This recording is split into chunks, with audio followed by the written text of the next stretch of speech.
Good afternoon, Burlingame. Welcome back to a new year and a happy new year to everybody. We're coming back amidst the continued turmoil and journey of COVID and Omicron. I would encourage all of us to stay hopeful, positive, and optimistic. We're doing really well, even though we are seeing an awful lot of spread, obviously not just regionally, but across the country, as we all watch the news or read our newspapers or however it is you digest your news. So a lot of reason for concern, but also a lot of reason for some hope. And so I just wanted to sort of talk about that a little bit. And I have a lot of updates for you as well that are bulleted after my video. So obviously, it's been a tough time. It seems like all of us have family members and friends and neighbors with COVID. And most of it at this point, it's well over 90%. It seems we're getting the reports and the data is Omicron. The good news is that if you've been vaccinated, the symptoms are relatively mild and hospitalizations are not going up.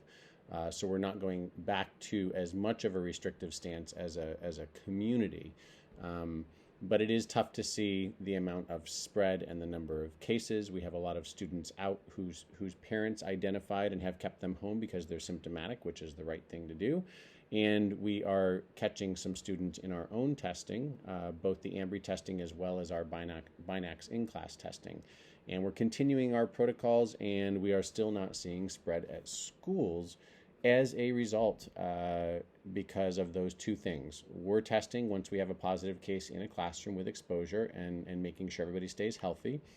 It's the Test to Stay program. We actually have had that all year. It is now the recommendation of CDC for all schools. So we were really fortunate with our medical group advising us that we've had that in place all year long and will continue to do so as long as we're able and have supplies.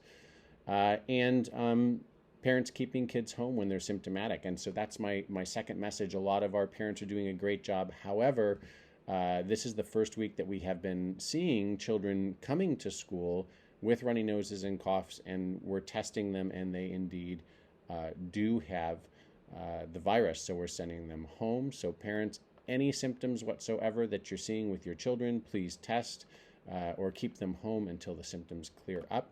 It's super important so that we can keep schools safe, healthy, and most importantly, open, because we're hearing all the data now about the impacts to our children having schools been closed for the past couple of years, or that 18-month period that was so difficult for everybody. So that's what we're seeing, probably much the same that what you're seeing. A bright spot, the state has heard how difficult it is to get home tests, and we got delivery Monday afternoon of a little test box for each student in the school district. Each box contains 2 at-home tests. They're the iHealth tests. And so principals will be communicating and distributing those tests to parents that are interested in having them on Thursday, Friday, and next Monday. You will get those tests from your local school site. Parents, adults can pick up the tests, 1 box with 2 home tests for each child you have in Burlingame, and that'll help you make sure and have that peace of mind that when your child is symptomatic or when you feel like you should test them, that you have a couple of tests on hand at home. We don't anticipate getting more, but it's a nice thing that the state did and helpful to provide more tests when they're so hard to come by right now because of the scarcity and the supply chain issues. So those will be distributed. Look for your principal's emails on Thursday, Friday, or next Monday. 1 kit per child. Boosters obviously have been approved for 12 plus. I'm hearing that the appointments are not yet readily available, but for those of you that have children 12 and older in your home, make sure they're vaccinated, make sure they're boosted to up that immunity.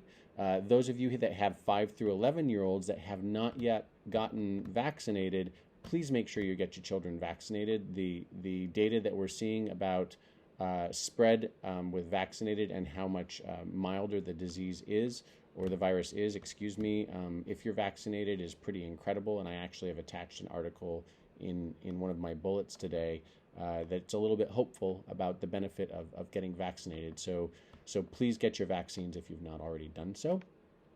Uh, I also want to remind everybody that we have not ever stepped back our health and safety protocol. We were having a lot of requests to do so before the break, and we waited to see what kind of impact the holidays would have, and we did not back it off. So we are still masking indoors and outdoors.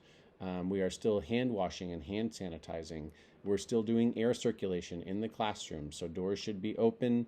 The airflow heat, or AC heat this time of year, should be on, and make sure that you maximize airflow, and make sure that those masks are on at all times. Parents, please talk to your children about continuing to be patient with that and being as careful as possible, including during meal times or when they're getting water, going out into the hallway to take that drink of water, or not talking, having silent snacks, silent lunches is very helpful to minimize any kind of potential contamination.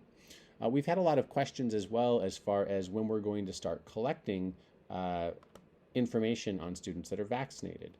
We are going to start that in February. So during the regular registration time, we're going to start that early, right around February 1st.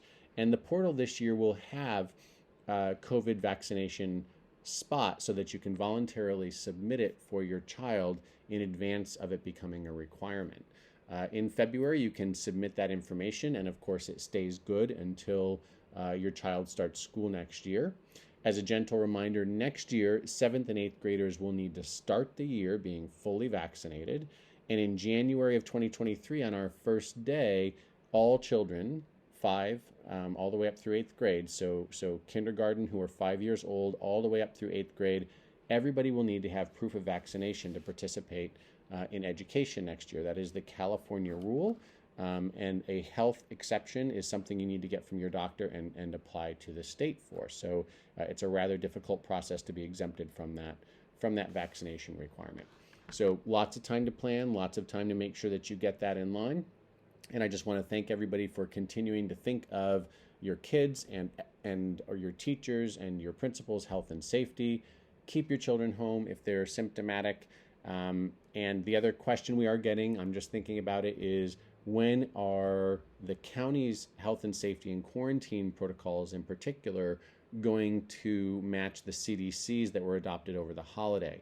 We anticipate that sometime in January, and as soon as that comes out, we will share it in my weekly newsletter, and I'll ask principals to share that as well. But at this point, we are still on the same 10-day quarantine from prior to break. Our county has not yet adopted the new CDC guidelines. Those are for cases that occur at school. If those cases are occurring at home, then you need to follow the advice of your doctor. And you can look at California Department of Public Health, which is also one of the bullets that I'm including for informational purposes, to look at the new quarantine standards if it's something that you detected on your own or with your doctor. So everybody take care, stay healthy, stay patient. These are difficult times to get through, but we're actually doing really well. Look at our stats. We update every Tuesday for our positivity rate at school, and you can see that it has gone up, and it looks like it's spiking pretty quickly and early for us, and so we're maintaining our direction, and we're doing really well. I know it's stressful. I feel a lot of that too, but we are doing well, and we're serving our kids and our community. So Burlingame, have a great day, and remember to stay healthy, and we'll be seeing you in the near future. Thanks.